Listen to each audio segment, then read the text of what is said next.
Yes, Mr. Thayer. Le président, Monsieur Thayer, merci, Monsieur le Président.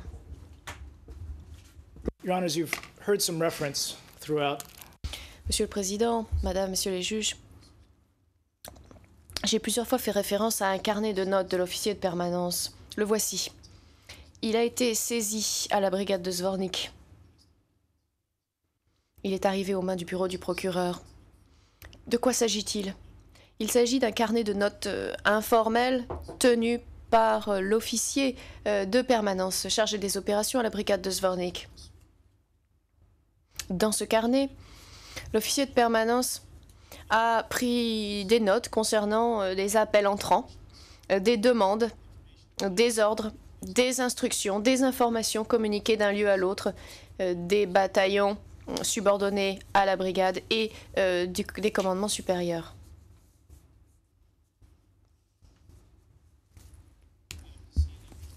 Vous serez en mesure d'examiner l'original si vous le souhaitez au cours du procès.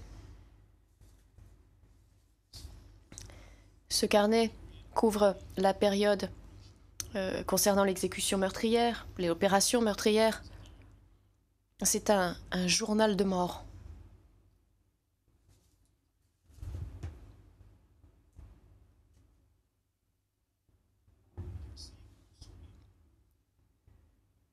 Ce que vous voyez à l'écran, c'est un échantillon, si je puis dire, d'extrait de ce carnet de notes.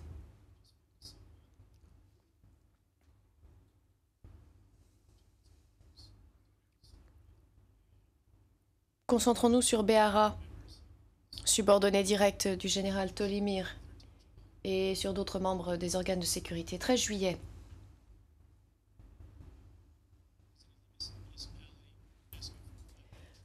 Le président de la municipalité demande This is on the 13th. camion Ben, une remorque, ainsi qu'un bulldozer. Le colonel Behara participe à la suite qui est donnée à cette demande. C'est le 13. Le 14 juillet, le colonel Salapura appelle Drago, c'est Drago Nikolic, donc officier de la sécurité, brigade de Zvornik, et Behara. Drago et Behara doivent faire rapport à Golic. Golic étant l'agent chargé du renseignement au sein du corps de la Drina. Et puis nous avons le colonel Salapura, donc encore une fois chef du renseignement, l'état-major principal, qui appelle l'officier de permanence chargé des opérations à la brigade de Zvornik pour veiller à ce que le message passe bien. 15 heures, colonel Behara ordonne, etc. Ensuite, on voit le nom des sites d'exécution, Raovats, mal orthographiés d'ailleurs, probablement parce que les notes sont prises rapidement. Petkovic, Rotchevich, Pilitsa, le même jour, un peu plus tard, Behara, appelé 155, le centre des opérations de l'état-major principal. De Behara. Drago, faire rapport. Mane Djukitsi, Mano Djuric. Officier du MOUP. 9 heures, Behara vient. Il y est fait référence bien sûr au lendemain matin. Behara se rend au commandement de la brigade de Zvornik. Le lendemain, 15 juillet, communiqué à Popovic que sa proposition a été approuvée. Popovic est sur le terrain, encore une fois, comme le montreront les éléments de preuve.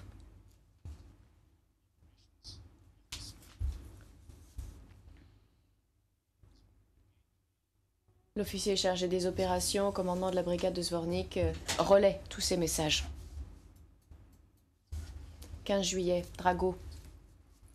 Et le lieutenant-colonel Popovic, là encore chef de sécurité du corps de la Drina, doit faire rapport au commandant Golic tôt le matin pour veiller à ce que l'information remonte bien jusqu'aux personnes concernées, en l'occurrence le général Tolimir. 16 juillet. 8h55, Golic a demandé à Popovic de l'appeler et a dit qu'il pouvait oublier ce qu'il avait demandé et ce sur quoi il a écrit. Il sait ce qu'il est censé faire conformément à la procédure adoptée. Patron de Panorama 01, entre parenthèses. Panorama étant l'état-major principal. selon la procédure convenue donc. Message transmis à Popovich à 9h10. Fin de citation, et ensuite on lit un peu plus loin. Behara qui l'appelle Panorama 155 à 9h30.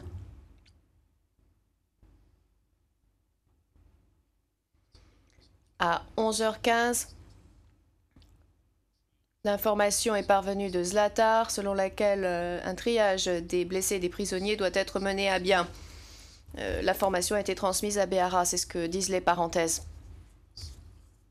Vous avez eu connaissance de cette information il y a quelques instants, Madame, Messieurs les juges. L'information est consignée dans ce carnet de notes, à savoir que ce triage est demandé. Triage donc entre les prisonniers qui vont être exécutés par le 10e détachement de sabotage à Branievo et les autres. À 14h, on lit que Popovich a demandé un car avec un réservoir plein et 500 litres de diesel. Et ensuite, on précise que l'officier de permanence, Zlatar, et une autre personne en ont été informés. Ceci renvoie à la conversation interceptée que vous avez vue tout à l'heure, à savoir que ce diesel devait lui être envoyé, sans quoi il devrait cesser sa besogne. Les éléments de preuve montreront que chacun de ces sites était d'une horreur indescriptible, mais qu'il y avait certains points communs entre ces différents lieux. Les prisonniers étaient privés de leurs effets personnels systématiquement. Leurs cartes d'identité étaient entassées devant les sites de détention, de façon à ce qu'aucune identification ne puisse être faite. On leur volait tout ce qu'ils avaient. On ne les nourrissait pas. Ils étaient frappés, verbalement insultés.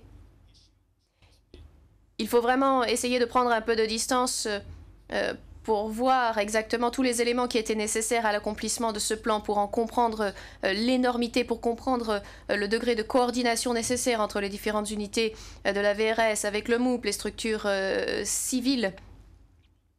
Il fallait bien sûr identifier les lieux de détention à proximité des sites d'exécution. Il fallait émettre, transmettre, distribuer, communiquer les ordres pour veiller à ce que tout le monde les suive. Et puis, il y avait donc Behara, Momir Nikolic, Popovich qui se rendaient dans tous ces lieux. Il fallait bien sûr déplacer, assurer la détention, exécuter et ensevelir tous ces prisonniers une fois exécutés. Il fallait donc pour cela disposer des véhicules nécessaires et des milliers de litres de carburant pour ces véhicules. Il fallait le personnel pour faire tout ceci. Il fallait veiller à sécuriser chacun de ces lieux dans le processus mis en place. Il fallait sécuriser les routes également, comme vous l'avez entendu. Il fallait bander les yeux de tous ces hommes. Il fallait les ligoter. Il fallait mettre en place les pelotons d'exécution, il fallait leur donner des ordres, il fallait les armer, il fallait trouver les officiers qui allaient accepter d'achever le travail. Un grand nombre de ces tireurs étaient des officiers de réserve. Il fallait des gens pour gérer toutes les questions que pouvaient se poser ces exécutants, ces hommes qui devaient tirer afin qu'ils continuent à le faire, qu'ils ne s'arrêtent pas. Il fallait gérer ceux qui dirigeaient les équipes et tout ceci, eh bien, c'est le général Tolimir qui s'en est chargé. Vous entendrez parler de tous les engins de terrassement mobilisés. Vous verrez qu'il ne s'agissait pas seulement d'une intervention des organes de sécurité, mais que tous les commandants devaient être mobilisés, toutes les ressources, afin notamment que les hommes et que le matériel fassent l'objet des autorisations nécessaires pour intervenir. C'était une exécution, une élimination en masse systématique et organisée de tous ces hommes. Et les éléments de preuve montreront qu'il s'agit bel et bien d'un génocide. Personne ne devait s'en sortir vivant. Les hommes ont été séparés du reste de la population. Comme je l'ai dit à Potocari, ils ont été séparés. Ils ne voulaient pas en rater un seul. Et dans le processus, il y a eu, bien sûr, profonde déshumanisation de toutes ces victimes.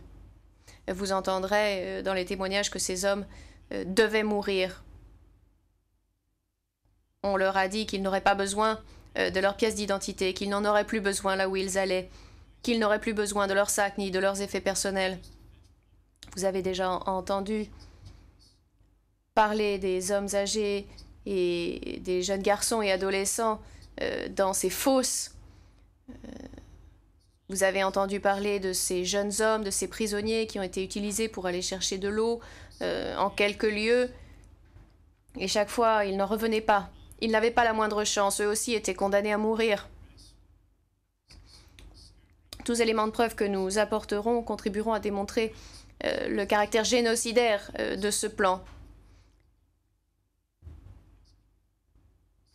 Par la suite, après ces exécutions de masse, chaque fois que la VRS ou les forces du MOUP ratissaient les forêts et collines environnantes et qu'ils trouvaient quelques musulmans qui s'y étaient perdus en essayant de s'enfuir, eh bien, ils les exécutaient.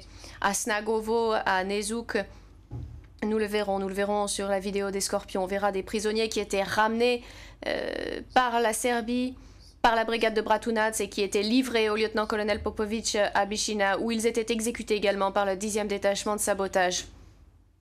Ceci ne pouvait être fait qu'avec l'autorisation du général Tolimir. Et vous verrez que 4 hommes, 4 survivants des exécutions de Branievo qui avaient réussi à s'enfuir ont été repris. Et ils n'ont pas réussi à s'enfuir une deuxième fois. Et les soldats serbes ont tué tous ceux sur lesquels ils ont réussi à tomber et à mettre la main.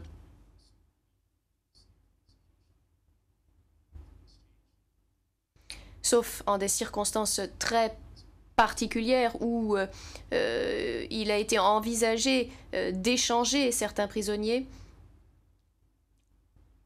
en petit nombre. Tous les autres ont été tués. Il y a également une retranscription d'une écoute interceptée le jour suivant, le 17 juillet. Le lieutenant-colonel Popovic fait référence aux envahissements à Branievo. Le travail a été accompli.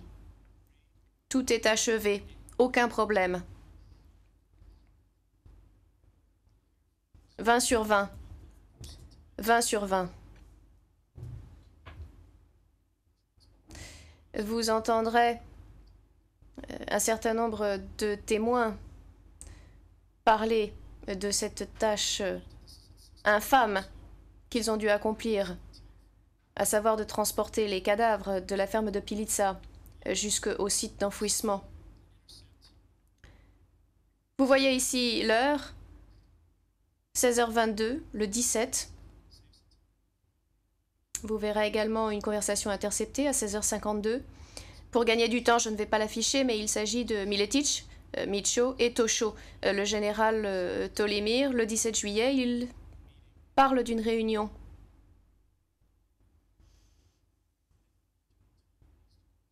À laquelle doit se rendre le général Tolimir. Là encore, on constate que le général Tolimir est en contact permanent, est informé, puisque c'est son travail de savoir.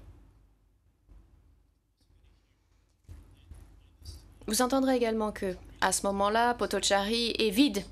Il ne reste plus que des soldats du bataillon néerlandais, quelques médecins sans frontières, des membres du personnel, des employés locaux, musulmans, quelques membres du HCR et des blessés. Des hommes musulmans blessés.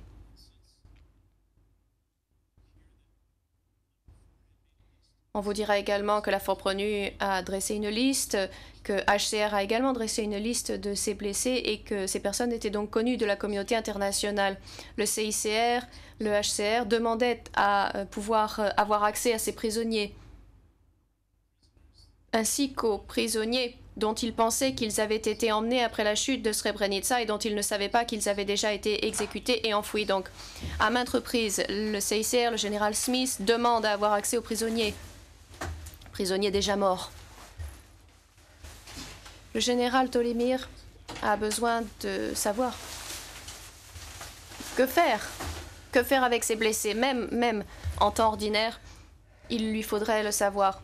Si le CICR demande à ce que ces personnes soient transférées, le général Tolimir doit bien sûr avoir des informations sur ces prisonniers pour savoir s'il y a des soldats qui se cachent parmi ces blessés, s'il dispose éventuellement de renseignements. Si ce sont des officiers gradés, mais il faut qu'il le sache maintenant. Parce qu'il sait que toute la région de Gravitsa jusqu'à Pilica a été le théâtre d'un crime. Et il doit donc gérer la question de ces prisonniers de manière extrêmement prudente, de ces blessés, pardon. Vous verrez donc des rapports et des retranscriptions de conversations interceptées entre le général Yankovic, qui se trouve toujours à Bratunac, qui fait rapport au général Tolimir de ce qu'il en est de ses blessés, et le général Tolimir. Voyez cette conversation du 17, par exemple.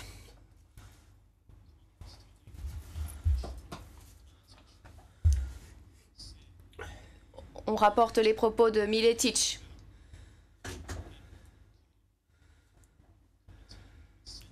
À savoir que Yankovic doit envoyer tout ce qu'il sait sous forme chiffrée à Tolimir. On nous parle donc ici de communication chiffrée une fois encore. Pas d'erreur possible. Il n'utiliserait pas une ligne non codée pour ce faire. Ici, on trouve une référence à Tolimir, donc Tolimir qui doit se réunir avec Mladic et qui doit prendre une décision pour savoir ce qu'il faut faire de ces personnes. Doit-on les libérer? Doit-on les emprisonner quelque part? Doit-on les isoler avant de les exécuter? Quelle doit être la marche à suivre?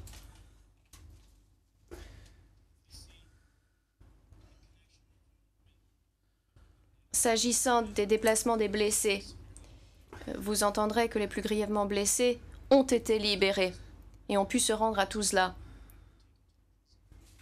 22 personnes légèrement blessées ont été envoyées dans une prison à Batkovic le 18. On verra que le général Miletic, s'agissant donc du mouvement d'un certain nombre de ces blessés, a donné pour ordre à la brigade de Bratunac et notamment aux organes de sécurité de suivre régulièrement et en permanence les activités des ONG qui ne doivent pas être autorisées à aller en quelque lieu que ce soit sans être accompagnées. Sans pousser trop loin, sans aller trop loin bien sûr. Simplement, les organes de sécurité doivent essayer donc de les guider dans leur mouvement. Pourquoi? Parce que le général Miletic sait, le général Tolimir sait également qu'il s'agit là d'une scène de crime. Miletic s'exprime de cette manière parce qu'il pense que c'est une bonne idée, mais il le fait bien sûr en consultation avec le général Tolimir et les organes relevant de son autorité. Personne ne va leur dire que faire, si ce n'est le général Tolimir. Un message tel que celui-ci, émanant de l'état-major principal, ne peut émaner seulement du général Miletic.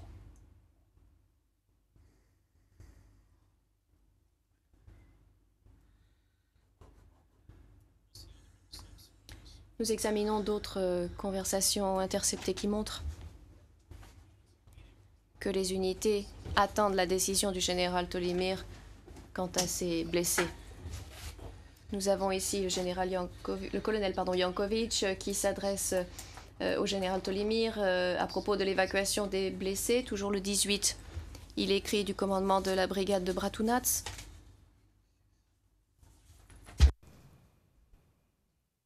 And then he asks, would you please... Et il demande à ce qu'une position soit prise. S'agissant de l'autorisation que demande Médecins sans frontières, que doit-on faire des musulmans qui travaillent pour Médecins sans frontières localement? Yankovic dit que selon lui, il ne devrait pas être maintenu en détention.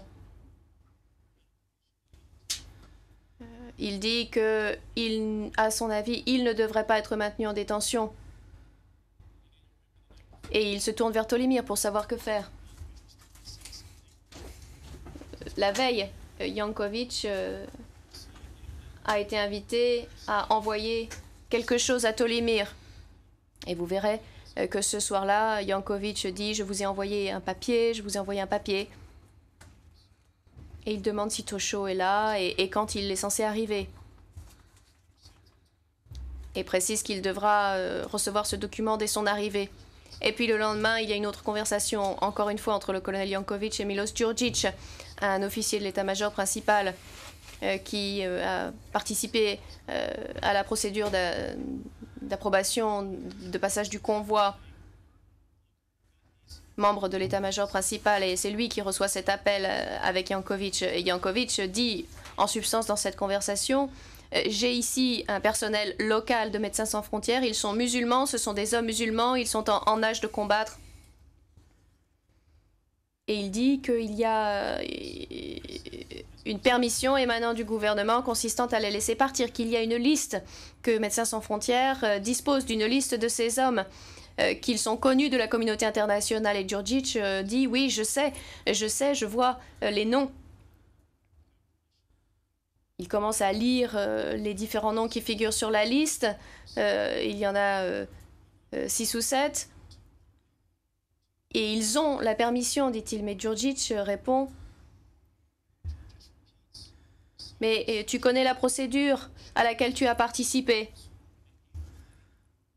Et Djurdjic répète la procédure et ce qu'elle est, bon sang. Il faut vérifier si ce sont des hommes en âge de combattre ou si ce sont des hommes plus âgés qui ont plus de 60 ans. Jankovic répond, eh bien, ce sont des hommes en âge de combattre. Il dit, ah bon? Et l'autre répond, oui. Djurdjic répond, eh bien, c'est la procédure. Et il lui dit, tu as vu ce que tu as laissé à Bratounas l'autre jour, n'est-ce pas? Et ensuite, il dit, lorsque Tosho arrivera, toi et lui, vous devrez veiller à procéder à davantage de consultations. Et Jankovic demande quand est-ce que Tosho arrive, et l'autre répond en fin de journée, en début de soirée. Les éléments de preuve montreront que ces membres du personnel des locaux donc ont été relâchés lorsque le bataillon néerlandais s'est retiré le 21. Mais vous sentez ici, en lisant cette retranscription de conversation interceptée, dans quelle mesure cette opération meurtrière planait encore dans les airs. Il savait que ce qu'était censé être la procédure et il ne savait pas très bien si l'opération était encore en cours ou pas. Mais il savait aussi que celui qui était censé prendre la décision, qui était censé décider si ces hommes devaient vivre, mourir ou être emprisonnés, était le général Tolimir. Parlons maintenant de GEPA.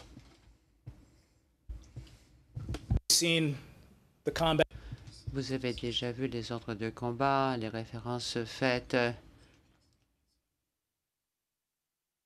à la peur de voir un lien établi entre Srebrenica et GEPA et que ce faisant, ce sera un obstacle posé au chemin des Serbes vers la Drina. Ce qui veut dire qu'il n'y aurait pas d'État unitaire le long de la Drina pour les Serbes. Une fois Srebrenica est tombé, Mladic décide de poursuivre jusqu'à GEPA. Le 13, Tolimir rencontre des représentants musulmans de la région et leur adresse un ultimatum. Évacuation totale de la population ou alors une solution militaire.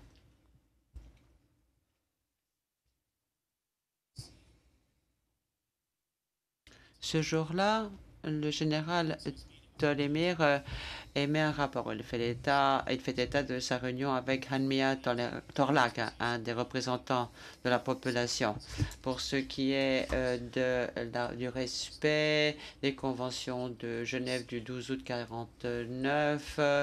Il s'agit de démilitariser l'enclave, d'assurer le libre mouvement des civils. Je ne vais pas insister sur ce point, nous en avons déjà parlé.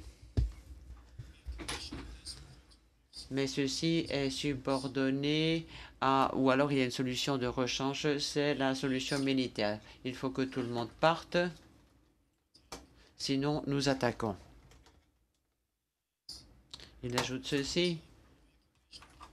Nous avons garanti l'évacuation de toute la population civile et des hommes en âge de combattre qui rentrent leurs armes, mais aussi la sécurité des civils qui acceptent de rester et acceptent l'autorité de la Republika Srpska. N'oubliez pas ces mots, accepter l'autorité de la Republika Srpska. Nous allons voir ce que ça veut dire. Il dit ensuite qu'il a dit aux musulmans qu'ils étaient autorisés à s'inscrire, que si c'était des combattants qu'ils pourraient être échangés, mais il ajoute bien entendu que c'est simplement une manœuvre tactique pour empêcher toute exigence ultérieure. Et vous verrez en quoi consistait véritablement cette offre.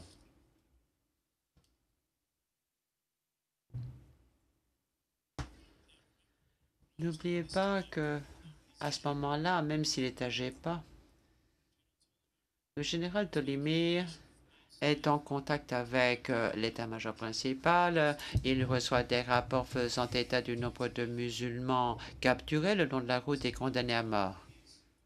C'est à peu près à cette date-là, à ce moment-là, qu'il va faire une proposition consistant à dire que tous les prisonniers doivent être mis dans des bâtiments à l'intérieur à l'abri des regards. Et il va proposer aussi une séparation ce soir-là des hommes qui se trouvent à la porcherie.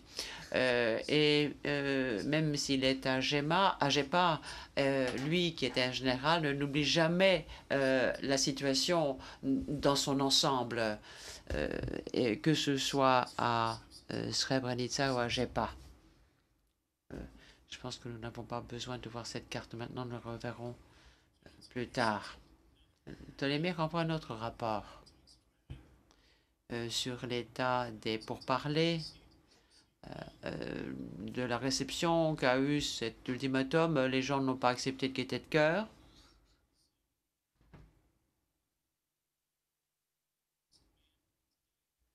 Il informe son commandement de ce qui se passe.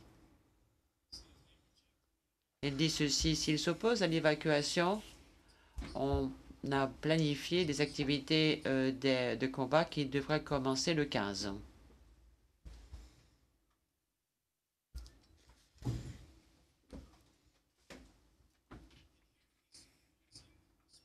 Ici, il propose des actions et des axes de combat précis.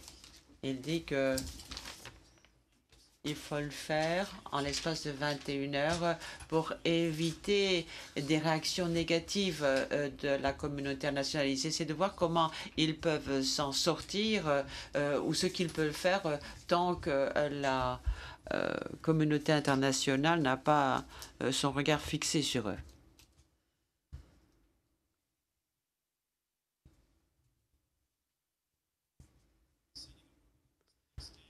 Le lendemain, il envoie d'autres rapports. Il dit que les musulmans ne sont pas venus. Vous verrez que les musulmans à Gépa avaient commencé à apprendre ce qui s'était passé à Potocari. Et ils savaient ce qu'on avait fait des hommes portés disparus.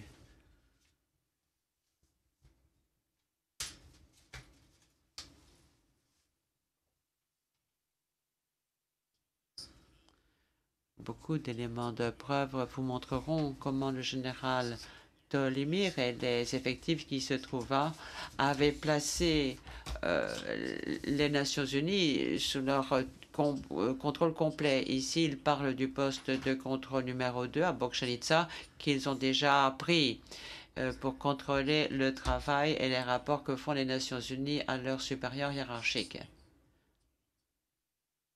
Tout comme le général Tolimir l'avait fait pendant l'opération de Srebrenica, il leur fallait neutraliser la force prenue. Ici, ce qu'il avait fait à Srebrenica, c'était mentir, retarder les choses. Ici, il travaille avec les commandants locaux pour placer physiquement la force prenue sous contrôle et diriger les activités de celle-ci. Il faut passer par là pour arriver à la population civile. Et c'est bien ce qui se fait. Ici, il propose d'entamer des opérations de combat en se conformant au plan établi par le commandement supérieur. Ici, vous voyez son sens d'autorité sur le terrain.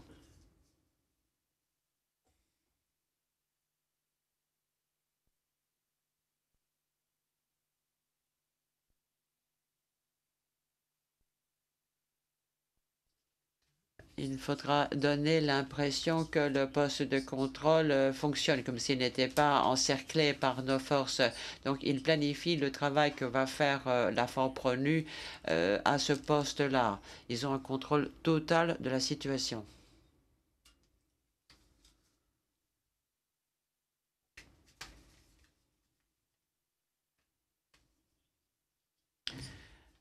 Nous allons maintenir les postes de contrôle de l'ONU là où ils sont pour le moment pour assurer la protection de nos formations de combat. On va se servir de ces hommes de l'ONU comme bouclier humain pour se prémunir de vols de l'OTAN.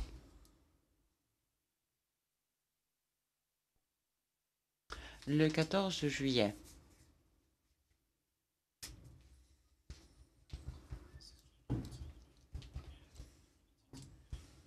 Il est au commandement de la brigade de Rogatitsa. Et là, il écrit en personne à Miletic, il demande du matériel de transmission. Et plus précisément, il demande un type d'appareil radio. Vous verrez que c'est un modèle de dernier cri et qu'il y a un équipement de chiffrage KZU63 qui permettra de chiffrer, d'encoder les messages car il veut assurer que ce qu'il va dire restera secret. C'est naturel, c'est normal dans une guerre. Mais quand on sait ce qui va se passer, quand on sait que le 14, les exécutions ont commencé et tournent à plein régime, il a tous les moyens de transmission dont il a besoin à sa disposition et il peut chiffrer ses messages. Il a les moyens de le faire. D'autres rapports nombreux portent sur les affrontements entre les forces musulmanes et la VRS entre le 14 et le 18. Ici, les musulmans s'emparent de postes d'observation, dérobent les armes qu'ils utilisent pour se défendre. On a plus d'informations détaillées à ce moment-là sur ce qui se passe à Srebrenica et les deux camps, les Serbes comme les musulmans menacent de tuer des soldats gardiens de la paix au cours de ces affrontements. Les Serbes menacent de tuer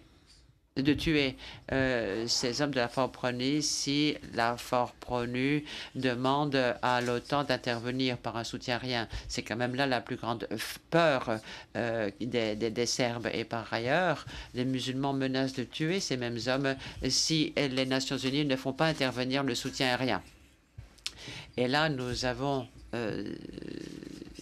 ce haut-parleur qui permet, cette camionnette équipée d'un haut-parleur qu'avait demandé Tolimir pour aider le général Milotic de faire comprendre aux musulmans qu'ils ne peuvent plus rester là où ils sont. Autre exemple de rapport, il vient du poste de commandement avancé du corps à Kriveche le 17 juillet. Et ceci montre que Tolimir est avec Krstic au poste de commandement avancé. Il relate une conversation avec Palic qui refuse de parler. Palic veut que le général Smith vienne à Jepa. Le 16 et le 17 juillet, des rapports montrent que Tolimir est avec le général Krstic. C'est capital. Car le général Krstic trempe jusqu'au cou dans cette opération meurtrière.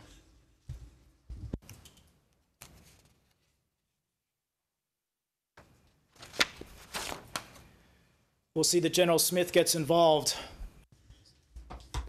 Et à la demande du gouvernement de Bosnie, le général Smith essaie de trouver une solution à ce qui se passe à Jepa.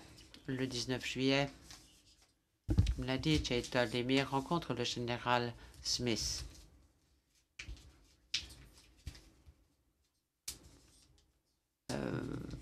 Pas trop loin, à proximité de Jepa, dans un restaurant près de Sokolats.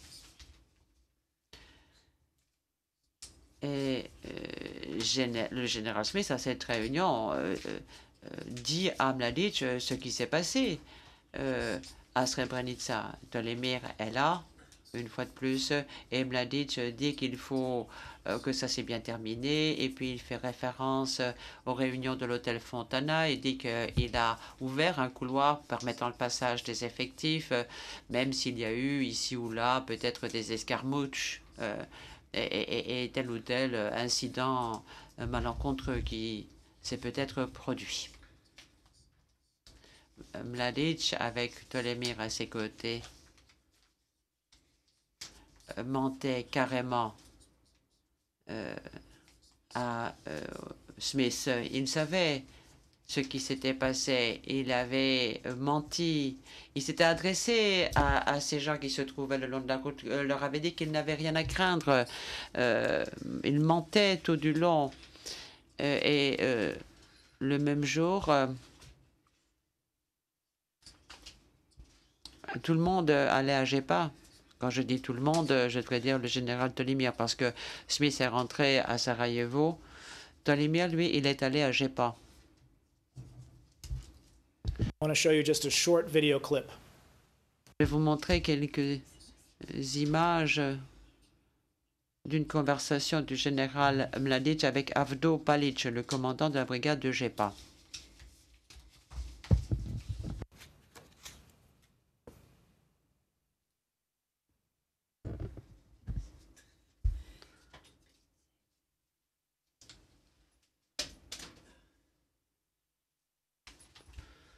Monsieur Pavlic, c'est moi qui décide et c'est moi qui dit va venir. Vous avez une heure à partir de maintenant. Appelez-moi si vous voulez négocier. C'est votre dernière chance. On ne va plus reparler. Et à ce moment-là, vous avez signé l'acte de mort de tous ceux que vous avez dans le territoire que vous rencontrez. Vous me comprenez?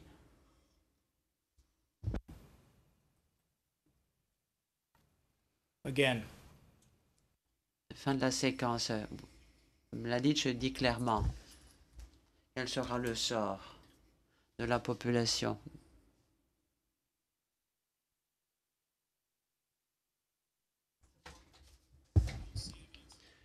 Vous verrez des images. Ici, vous avez une vidéo qui vous montre la réunion de Mladic avec certains représentants musulmans parce que Palic, lui, il a refusé de venir à la réunion. Vous avez Kosevic avec la moustache au bout de la table, Kosoric, et puis vous avez Tolimir qui est à côté de Mladic. Il rencontre les musulmans et après cette réunion, il croit avoir décroché un accord qui sera une solution au problème de Jepa. Il croit que tout le monde est d'accord à accepter les conditions qu'il a imposées. Vous les verrez, ces conditions, et il fait passer un communiqué de presse en passant par le centre de presse. On remet en branle tout l'appareil logistique. On a le ministère de la Défense est averti, toutes les agences sont averties et les bus commencent à arriver. Et ce sera prêt pour le reste de l'opération de Jepa. Tolemir est directement mêlé à cette opération qui consiste à déplacer la population. Le 19, vous verrez une conversation interceptée où il choisit, lui, l'itinéraire. C'est ce que disent les intervenants, que c'est Tolemir qui le décide de cet itinéraire du convoi. Mais vous verrez qu'au cours des jours qui suivent, même si Mladic pensait avoir décroché un accord le 19, il y a une série de réunions qui se tiennent à l'aéroport de Sarajevo, au cours desquelles les hommes politiques et les civils musulmans rencontrent les représentants de la VRS à Sarajevo. Et en fin de compte, étant donné que la VRS avait refusé de dire où se trouvaient les hommes musulmans de Srebrenica, il était impossible de se mettre d'accord sur la question de Jepa. Impossible de se mettre d'accord sur ce qu'on allait faire des hommes en âge de combattre à Jepa. Les musulmans ont refusé de laisser leurs hommes tomber entre les mains des Serbes. Ils voulaient évacuation avec l'aide de l'ONU en hélicoptère, car ils avaient appris ce qui s'était passé. à Srebrenica. And you'll hear that Et vous verrez que ces négociations ont échoué. Le 21 juillet. On le voit ici d'ailleurs. En effet, c'est parce que les Serbes ne pouvaient pas dire où se trouvaient les 6800 personnes qui manquaient d'après les sources musulmanes. Donc le 21 juillet, voici la situation. Le général Tolimir envoie une proposition depuis le commandement de la brigade de Rogatica au général Miletic, délivré en main propre, décrivant la situation militaire.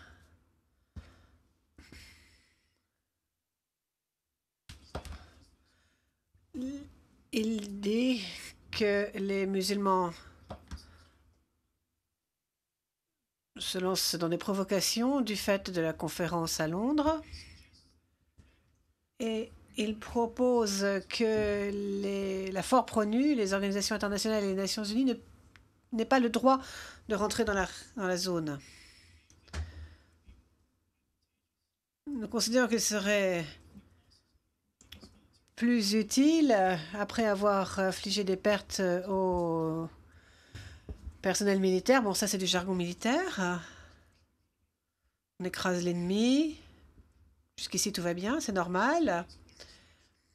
Mais la façon la plus efficace de les détruire serait d'utiliser des armes chimiques ou des bombes aériennes, des grenades à aérosols.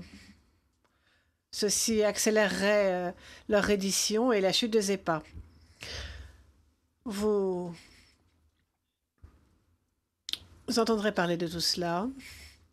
Ensuite, nous poursuivrons les activités de combat et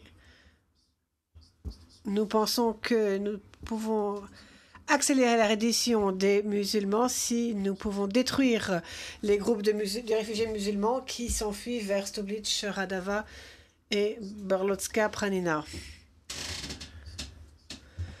En fait, ce qu'ils disent, c'est qu'il convient de tuer les civils qui s'enfuient. Et ce n'est pas des dommages collatéraux ici, il s'agit de l'objectif même de l'opération.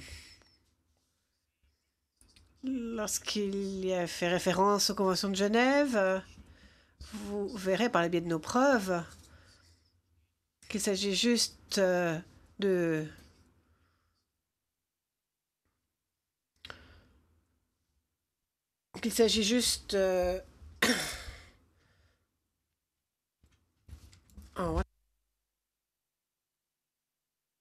de fausse piété et de vœux pieux.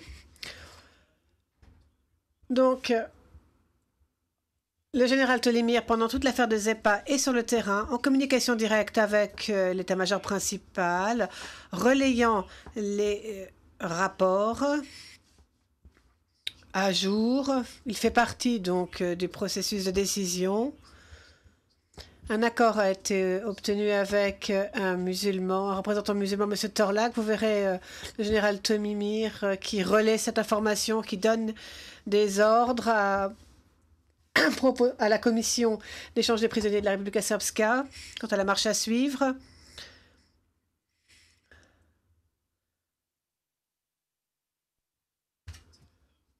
Il dira d'ailleurs à la commission, attention, il convient d'agir vite parce qu'il parle sans cesse des hommes de Srebrenica. Il aborde sans cesse ce sujet. Un jour plus tard, les transports commencent à partir de Zepa, l'opération de transport.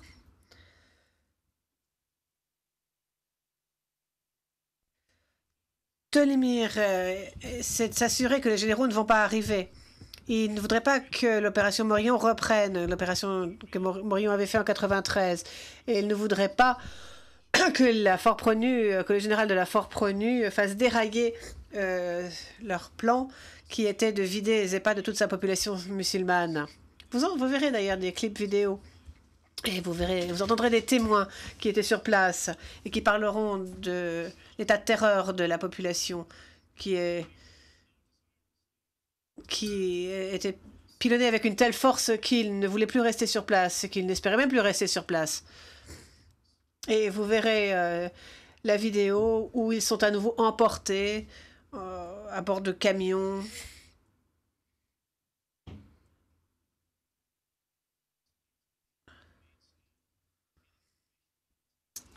Il est constamment en contact avec l'état-major principal. Il sait exactement ce qu'il se passe.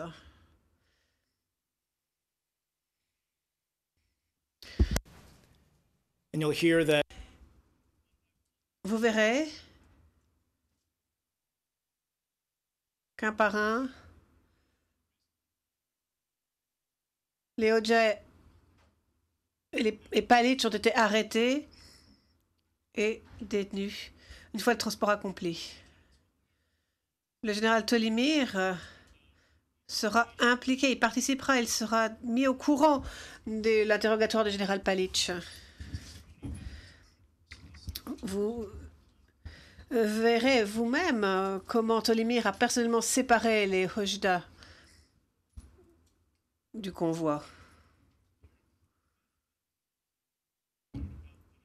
Vous entendrez aussi la confrontation qu'il aura eue avec le général Gobillard à propos du sort de Palitch. Et Tolimir répondra uniquement, c'est sans doute de la propagande, ce n'est rien d'autre que de la propagande.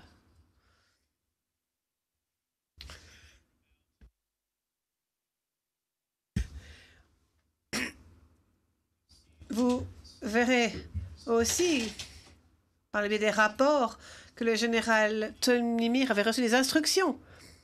Et donnait des instructions à propos des hommes qui restaient armés ou non armés. Il dit bien, pas besoin de les enregistrer s'ils sont capturés. Là encore, on ne s'occupe même plus des conventions de Genève. Il est encore en contact avec Sarajevo. Il est informé du sort éventuel des prisonniers, d'échanges éventuels de prisonniers. Et vous verrez que en dernier recours, c'est à propos des échanges de prisonniers. Les Serbes disent finalement, on a une centaine de prisonniers qui ont beaucoup de valeur et que nous sommes prêts à échanger. Nous les échangerons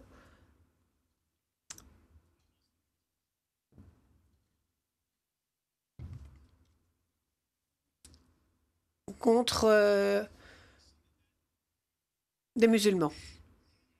Nous échangerons contre ceux qui sont détenus par les musulmans. Fin de citation. Mais malheureusement, le général Tolimir est un peu coincé là parce qu'il n'a plus assez de prisonniers. Il n'a plus assez de prisonniers pour faire procéder à ces échanges. Donc vous verrez que Béhara va essayer de récupérer des musulmans qui ont réussi à s'échapper en nageant au travers de la rivière. Et le général Tolimir fait référence à ces efforts, mais il est coincé. Il y a des familles serbes qui veulent récupérer leurs fils, mais il ne peut pas les récupérer parce qu'il a tué tous les prisonniers. Il n'a plus de monnaie d'échange. Et il doit faire attention, cela dit, parce qu'il ne peut pas communiquer cette information. Il faut absolument étouffer tout le meurtre, toute cette opération meurtrière. Et nous verrons d'ailleurs comment toute cette affaire est étouffée, les opérations d'enfouissement des corps organisées par l'état-major principal en utilisant la chaîne des services de sécurité.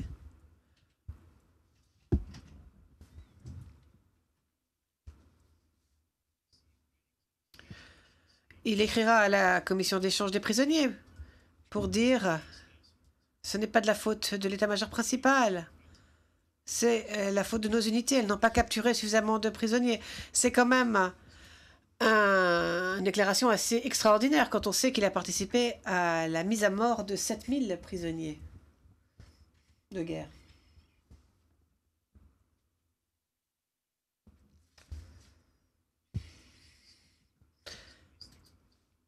Je vais passer brièvement sur certains des sujets. Nous avons ici des conversations interceptées qui montrent que Béara essaie de traverser la rivière pour récupérer des prisonniers. Et vous entendrez les participants dire « Il faut qu'on récupère ces hommes parce qu'on n'a plus de prisonniers. » Même les subordonnés de Béara, au sein de l'état-major principal, savent bien qu'ils n'ont plus de prisonniers, que ces prisonniers n'existent plus.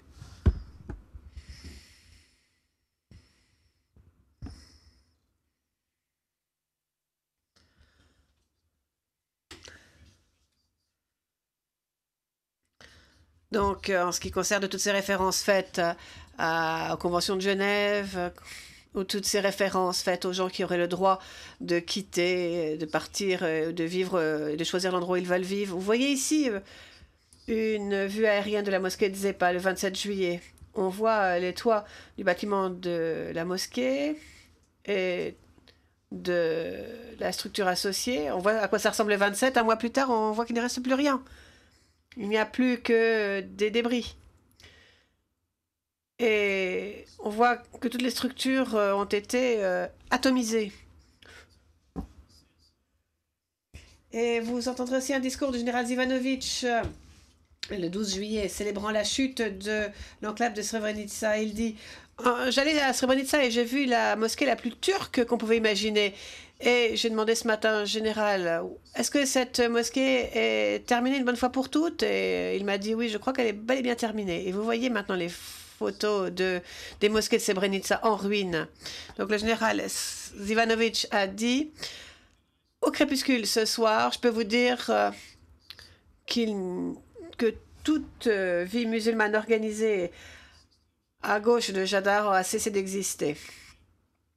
Donc le 16 juillet, voyons un rapport de combat du commandant Pandorevitch, commandant de la brigade de Zvornitch. Il écrit « Je considère que l'opération Krajeva 95 ne sera pas terminée tant qu'un soldat ennemi ou un civil ennemi restera derrière la ligne de front. » Fin de citation. Voilà l'opération Krajeva. Voilà ce qu'elle voulait dire.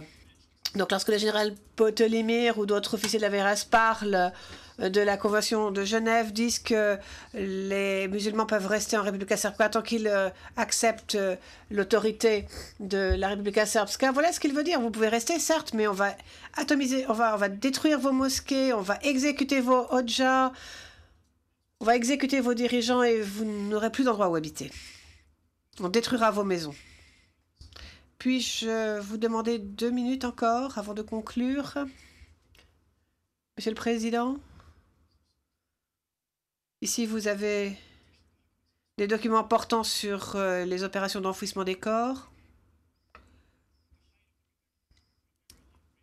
et des réenfouissements des corps surtout. Et sachez que lors de l'opération de réenfouissement des corps en octobre 1995, voici ce que le général Todimir dit à propos de Béara.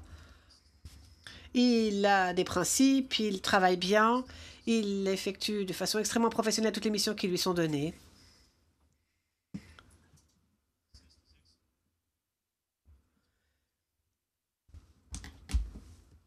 Il est évalué comme étant excellent, et ça c'est en octobre 1995.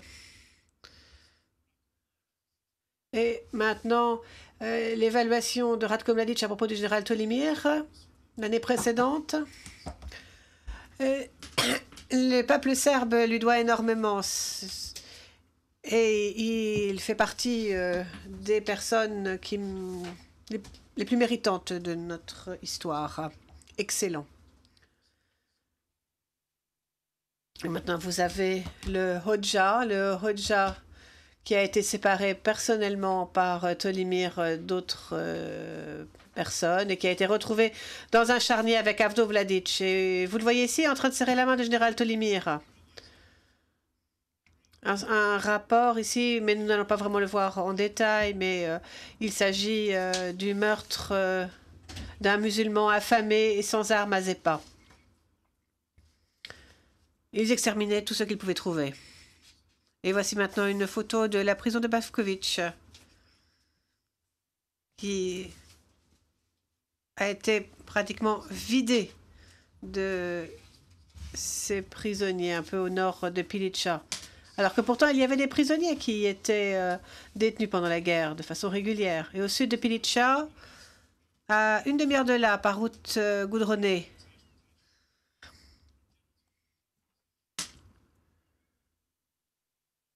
voici tout ce qu'a laissé le 10e détachement de sabotage de ce bâtiment, sur autorisation du général Tolimir.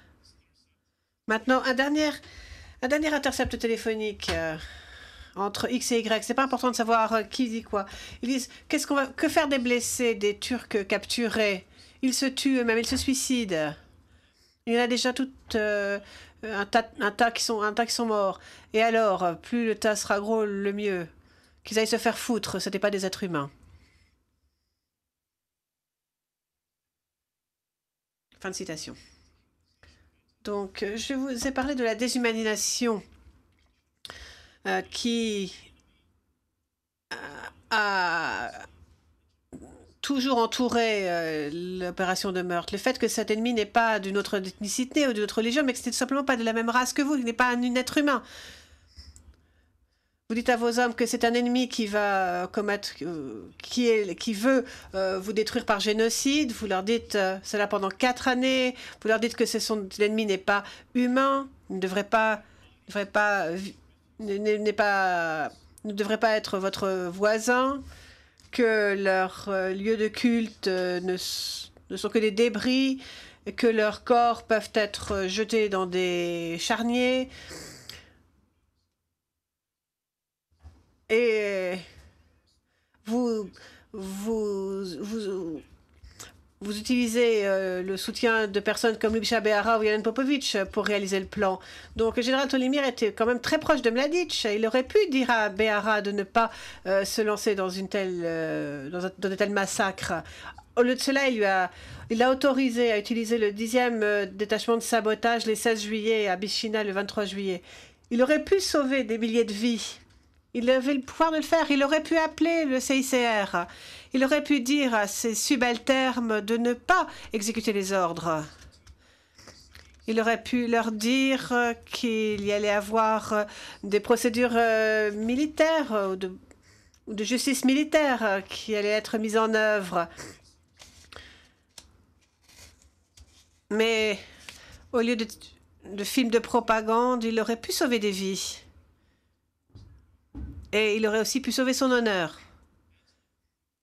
Mais il n'a pas choisi cette voie. Il a choisi d'affamer la population. Il a choisi d'expulser la population et il a choisi de commettre un génocide. Je vous remercie. Madame, Messieurs les juges, le président, je vous remercie.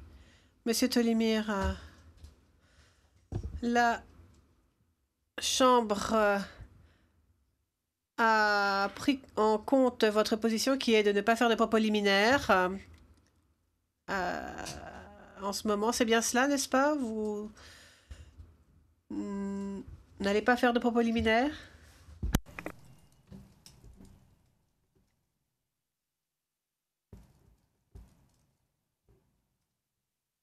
Thank you. Le président, je vous remercie. Nous espérons très prochainement obtenir notification de vos premiers témoins, Monsieur le procureur. Nous allons devoir lever l'audience. Nous avons déjà pris un certain retard. Nous reprendrons la semaine prochaine, le 11, dans cette même salle d'audience dans l'après-midi, à 14h15.